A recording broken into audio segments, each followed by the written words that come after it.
បាទសូមគោរពជំរាបសួរពុកម៉ែបងប្អូនទាំងអស់គ្នាបាទថ្ងៃនេះបងប្អូនមានវីដេអូមួយមកចែកជូនដល់បងប្អូនទស្សនាមើល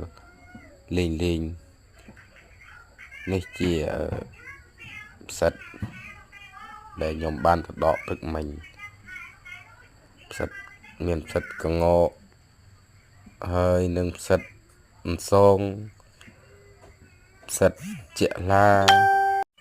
ផ្សិតជាឡាហ្នឹងហើយនឹងផ្សិតលាជខែនេះចាប់ផ្ដើមផ្សិតរៀបចំដោះបណ្ដើហើយប៉ុន្តែវាពុំទាន់ដោះច្រើនមានទេគឺចាប់ផ្ដើមមួយឲ្យតែភ្លៀងមកដល់ហើយឲ្យតែភ្លៀងរៀងមកតែ2 3ថ្ងៃផ្សិតចាប់ផ្ដើមដោះមិនថាផ្សិតអីក៏ដោយផ្សិតពុលផ្សិតអត់ពុលគ្រប់ប្រភេទផ្សិតអីក៏ដោះដែរតែពេលវគ្គត្រូវដោះគ្រប់មុខមានផ្សិតខ្ជូងហើយផ្សិតលាក់ហើយនឹងផ្សិតដំបូកចង់និយាយថាច្រើនណាស់ផ្សិតខ្លាញ់ក្តាមហើយផ្សិតអន្សងផ្សិតពោះគូក៏មានដែរហ្នឹងហើយមានច្រើនណាស់ផ្សិតរៀបរាប់មិនអស់ហ្នឹងហើយបន្ទាប់ពីអត់អីហូបបាយនោះមានអីព្រឹកបាញ់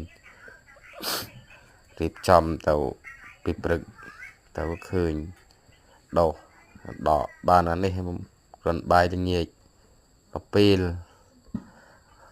អត់មាននេះហូបទេដាក់ឆាល្ងាចឆាទៅទីអត់សាច់អត់មានសាច់ទេឆាតែផ្សិតទៅទីនេះរបស់ធម្មជាតិទៅដល់ខែគីហើយដោះហើយអត់មាន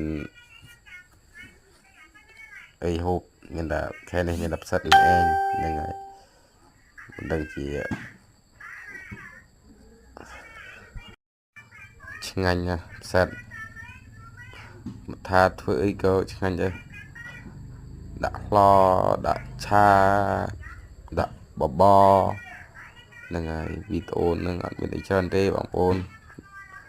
មានតែប៉ុណ្្នឹងឯងអរគុណច្រើនបាយបាយ